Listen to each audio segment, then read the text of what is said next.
Jimi Hendrix, John Mayer and John Frusciante, they all have a beautiful style of playing that's almost seen as a rite of passage that electric guitar players have to go on. There's a lot to learn, and it really is a journey that you have to go on. But it all starts with just a little bit of understanding. So we're going to use two chords, G major, which is the 1 chord in the key of G major, go into the 4 chord, which is C major.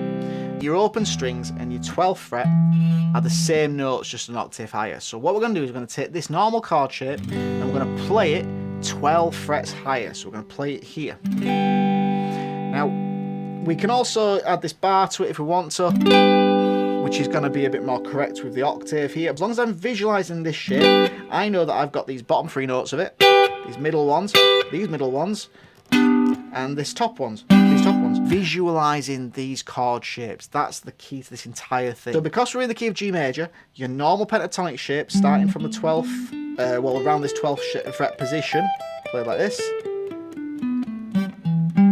It's the shape that we all know and love, and that shape lives alongside that chord shape. We're going to try a lot of these like double stop licks, so I want to try and just use one lick to fit in this scale shape so you can really see what I'm doing when we start putting this together. So I'm just going to use this as my lick.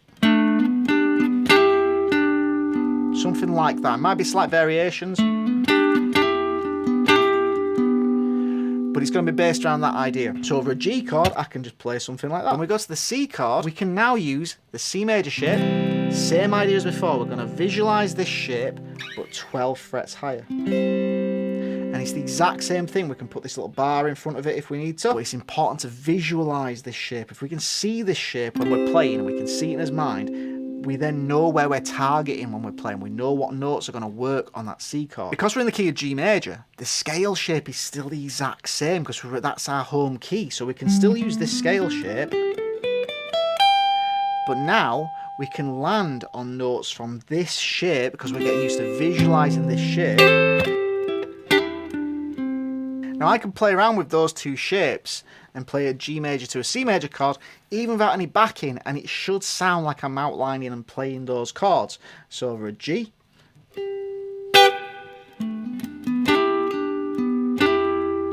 to C.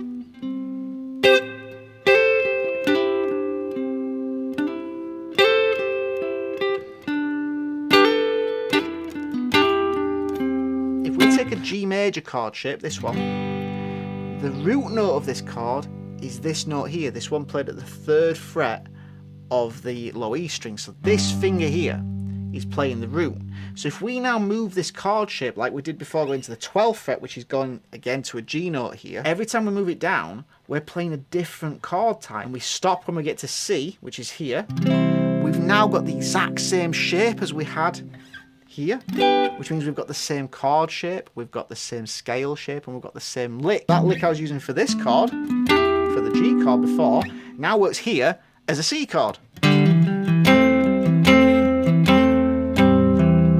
Which sounds really cool. Then I can go to C chord here as well.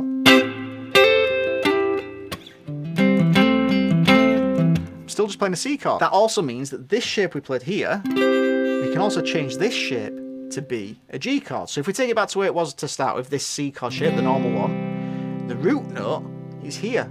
So if we then do the same thing we did before, we just now move this chord shape down until that finger gets to a G note, which is here. We're now playing a G chord. And this same shape and the same lick that we used before, everything is the same. So I could play a G chord here.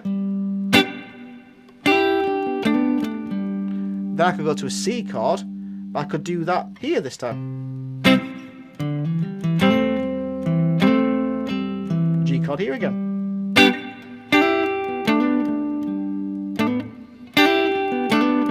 Go to C chord here this time.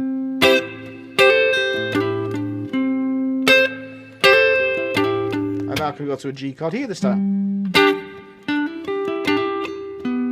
Practice along with the backing track as well, because I've provided a backing track in the description box below. Just get those from down there. Hopefully you're starting to see the idea of this now. Really get to grips with where these shapes are and freely transition between them, making sure that you are getting really used to visualizing these chord shapes. I know I keep going about visualization, but that is the key. When you're ready, you can add a third chord. Maybe try adding the D chord, doing a 1-4-5 chord progression. When you've got these 3 chords, you can maybe try changing key or learning a new lick for one of the shapes, or maybe all of the shapes, learn a new lick for each one of them and just have fun messing around with each of these. But like I said, this is just the start of this adventure, because if you think of the number of options that we have now with just 2 chord shapes and 2 licks, it can be a bit overwhelming to think that there are actually 5 of these shapes, and each of these shapes has different scale patterns that can fit with them. I mean, when you look up this stuff online, you usually find a video that'll explain the cage system in 10 to 15 minutes, and yes, I've seen some great videos that do explain the cage system really well in that time, but you can't learn it in that time. You've got to spend time sitting down and practicing the shapes and the patterns and licks and visualizing where these shapes go for different chords. Don't worry about trying to do the full thing at once. Just have fun with what we've covered today. Now, the goal of this video wasn't to show you every option and to overwhelm you with everything that you can do with this concept. If you have any questions, feel free to ask me in the comments section. Thanks very much for watching, guys. I'll see you next time.